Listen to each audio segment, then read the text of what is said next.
विश्वर केउं देश रे केते दिन रे शीर्ष छुईंथिबा कोरोना द्वितीय लहरर संक्रमण।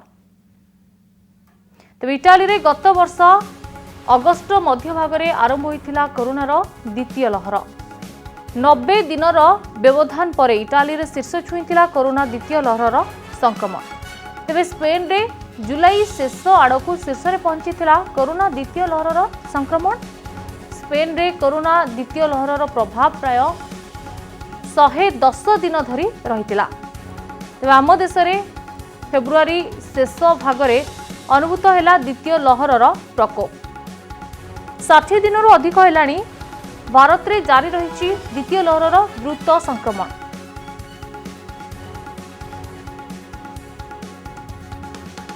तेज सब भितर द्वितीय लहरर संक्रमण केते रही एवं यह वर्तमान समय केमिति पिक करुछि, वर्तमान समय यह नहीं गोटे प्रकार रिपोर्ट सामना को आसुछि। एसबु भितर सरकार कोरोना संपर्कित गाणितिक मॉडल एक्सपर्ट जे रही प्रोफेसर एम विद्यासागर एभली एक आकलन कर। प्रतिनिधि लक्ष्मीनारायण कानून को जोड़ी होती। लक्ष्मीनारायण आप शुणुते एम विद्यासागर जे रही एक्सपर्ट प्रोफेसर से गोटे आकलन कर आसंता काली सुधा पीक छुई पारे कोरोनार द्वितीय लहर। कौन कहे संपर्क में जदि द्वितीय लहर पीक को पहुंचुची तेज धीरे धीरे यह पुणी थे कमिबा लगिबो एवं हुए तो पुणी थे संक्रमितों संख्या कमी पारे।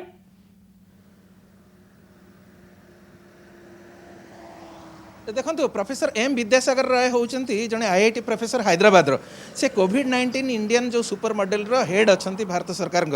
एवं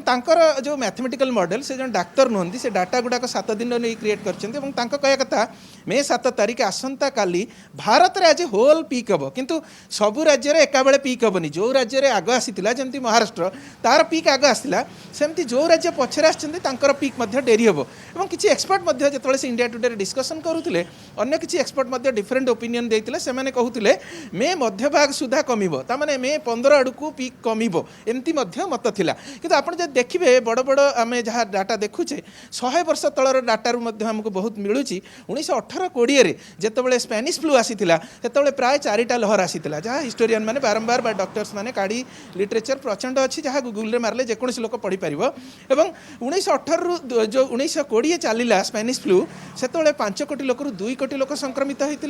2 कोटी लोकंकर मृत्यु होता 5 कोटी लोक संक्रमित होते। आज पृथ्वी में 32 लाख लोकंकर मृत्यु होती 15 कोटी लोक संक्रमित होती। किंतु से ही मॉडल रे पुराना इतिहास आम देखा first wave to second wave अधिक लोक मरी 100 वर्ष तले। तो आम भी देखुचे आमर ये जो प्रथम वेव टी गत वर्ष आसीथिला ए सेकेंड वेव रे भारत में अधिक संक्रामक होती और मृत्यु संख्या बढ़ुची। आप आज जानते 4,13,000 भली केसेस आसूची और मृत्यु संख्या प्राय 4,000 आसूची। ओडिशार स्थिति से अच्छी आज फास्ट टाइम 10,500 टपी जाइए और मृत्यु संख्या आज हाएस्ट अच्छी 17 अच्छी। तेणु एथुर आप देखिए ओडिशार पीक नहीं से मत रही कि आमको देखा पड़ो महाराष्ट्र में सरकार बर्तमान प्रस्तुति आरंभ कले थर्ड वेव नहीं कारण से मैंने आशा कर बेसी एफेक्ट कर से कर्णाटक एक्सपर्ट मैंने कही सारी अक्टोबर में पीक आसो पिलाମାନଙ୍କୁ एफेक्ट कर। आपड़ी सबू तथ्य गुड़ाक जब देखिए निश्चित भाव में ए संक्रमण आम सबू मॉडल को जब देखा निश्चित भाव में मे मध्य भाग सुधा ओडिशा रे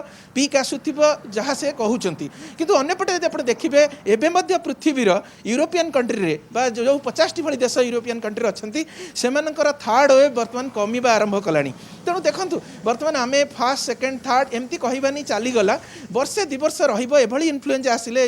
रेस्पिरेटरी प्रोब्लेम क्रिएट करुवा भाइरस आसिले यही सिम्पटम देखाए एक डाक्तर मैंने बारंबार कहते। से दृष्टि प्रोफेसर एम विद्यासागर राव जो डाटा देते आप एक भूलीगले हेनी जो वाशिंगटन पोस्ट गोटे स्टोरी करता देखा जहाँ डाटा आसूची पब्लिक डोमेन को तार 2 ରୁ 5 गुण ठीक डाटा आसुनी कारण किसी डाटा सबु स्तर में चपई दि जाऊँगी। तेणु सबको जब आम देखा मे मध्य भाग सुधा हुए तो ओडिशा रे पीक होपर कमिब हे तो थर्ड वेव तो निश्चित आसो बोली काली जे प्रिंसिपल साइंटिफिक एडवाइजर थिले आमर भारत सरकार के विजय राघवन से काली कही सारी जे तृतीय लहर आसवा निश्चित हेले केबे आसीबो कहि हबनी। किंतु आ गुटी देखंतु लक्ष्मीनारायण आ गुटी कथा पर देखंतु प्रोफेसर एम विद्यासागर आ गुटी कथा मध्ये कहउछन्ती जे अन्य राज्य में पीक टाइम भिन्न भिन्न समय रहिबो तेबे यार कारण कौन होई पारे लॉकडाउन शटडाउन भली पदक्षेप कि निश्चित भाव में आप देखु तार कारण विभिन्न फैक्टर अच्छी जो 100 वर्ष कथा आम कहूचे से कौन टीका नाला एवं टीका अच्छी एवं से कहते विद्यासागर काली भी कहते जदि 6 मास भितर आम अनेक लोक वैक्सीनेशन टीकाकरण करदेवा ताले मृत्यु संख्या जहाँ प्रोजेक्शन सब मॉडल कर कमिज आ द्वितीय भाव में आप देखिए जो कोविड एप्रोप्रिएट बिहेवियर लोक मैंने पालुंट अल्प किसी लोक भायोलेट कर एक बड़ कारण और सब कथा आमको भी देखा पड़ो लोक मानकर जो स्वास्थ्य सुविधा जो इंफ्रास्ट्रक्चर जोगेवा कथा आप देखिए बर्तमान बहु जगह देश में राज्य में खबर आसुँच ऑक्सीजन सिलिंडर मिलूनी कौटी अन्य समस्या रही बेड मिलूनी ए सब कथा रही तो सब फैक्टर को देखिले सरकारी स्तर में एडमिनिस्ट्रेटिवली जिते दृढ़ पदक्षेप निते शीघ्र ए जो फिगर गुड़ाक कमे हम और ए फिगर जो परफेक्ट आसो ता नुहे कि गोटे सूचना दूसरी ए रोग सांगे सांगे जाऊनी ए रोग किसी समय रोची और ए रोग आमको निहाती भाव में आहरी प्रस्तुत होगा पड़ो 10-15 दिन हुए तो ओडिशा रे आहरी ए आर संक्रमण रही पारे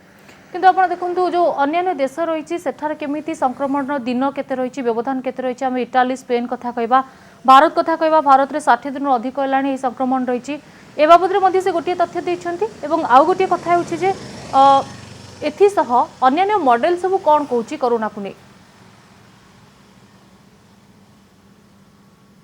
देखो विद्यासागर काली कहते जे 3.5 मास भितर यहाँ पीक होता गत थर तो यहाँ से समय स्लोली कमी ढेउ भली एथरक यहाँ प्राय मसे भितर पीक होगा 75,000 ରୁ 4 लाख भारत में होगा यहाँ सेमती स्पीड्रे खसब से कहते किसी विशेषज्ञ डिफर कर डिबेट्रे किंतु एक कथा निश्चित भाव में एथरक संक्रमण निश्चित भाव में अधिक अच्छी आपड़ जानी जो गुड़ाक आंध्र तेलंगानार जो variant 15 times more infectious not more lethal अधिक संक्रामक अधिक मारात्मक नुहे अधिक बेगर संक्रमण करुच्ची आम देखुले गत थर जो पीक थिला 98,000 बा लक्षे भली तलुक थिला संक्रमण से लोक भी यही 3,500 भली मृत्यु आसूला एवं आमर 4 लाख भली संक्रमण भारत में थिले मृत्यु संख्या से 4,000 भितर ही अच्छी तेणु आम तो आज केवे कहीपरानी 10,000 लोक मृत्यु मुखे पड़ुं तो निश्चित भाव मृत्यु अधिक लोक मरुना आईसीएमआर जो रिपोर्ट कहूँ 1% लोकंर मृत्यु होची 100 लोक जदि संक्रमण करुच्ची 1% लोक भारत में मरुंच 99 लोक भल हो जाऊँच किंतु जहाँ भी हेले भी संक्रमण बहुत स्पीड रोचे आम प्रत्यक्ष अनुभूति में पाख पड़िशा अंचल भी देखुचु जहाँ घरे कोरोना होची ता परिवार जाक प्राय व्यापी जाऊँगी हे तो समस्ते बंची जाऊँच किंतु संक्रमण व्यापुची आपड़ देखिए जो मैंने सम्मुख योद्धा अच्छा से अधिक होती ओडिशा रे देखो अधिक संख्यार पुलिस मानक सम्मुख योद्धा भाव में टीका दि जाता मैक्सीम लोकर विशेष इनफेक्शन मृत्यु खबर आसुनी किंतु आप देखो जर्नालीस्ट मानक टीका दि जाता ओडिशा रे आज पर्यंत 17 जन जर्नालीस्ट प्राण हरैले तो ए जाणी होची विभिन्न तथ्यरू जे टीका निहाती दरकार और टीका देले कहीं मरबनी कहुनी कारण टीकार एफिकासी कहुई 80% भली भारत में जो 2टी अप्रूव होती कोवैक्सीन हो कोविशील्ड हो 100 लोक जे मरबेनी यह कहबनी 20 लोक काम दे न पारे किंतु सिवियरिटी कमेब बारंबार से कहते डॉक्टर मैंने अर्थात जन जदि 2टा डोज नहीं 2टा डोज्र 14 दिन पर तार जार इम्यूनिटी बढ़िबो बा एंटीबॉडी बढ़िबो एवं तार जदि मृत्यु मुखर पड़िबार थाए मध्य सेटा संक्रमण कमिजिबो से हुए तो सीरियस होला पर मध्य भल हो जाय पारे आम एभली घटना मध्य पाख आखरे देखुचे। धन्यवाद लक्ष्मीनारायण आपनकर तमाम आलोचना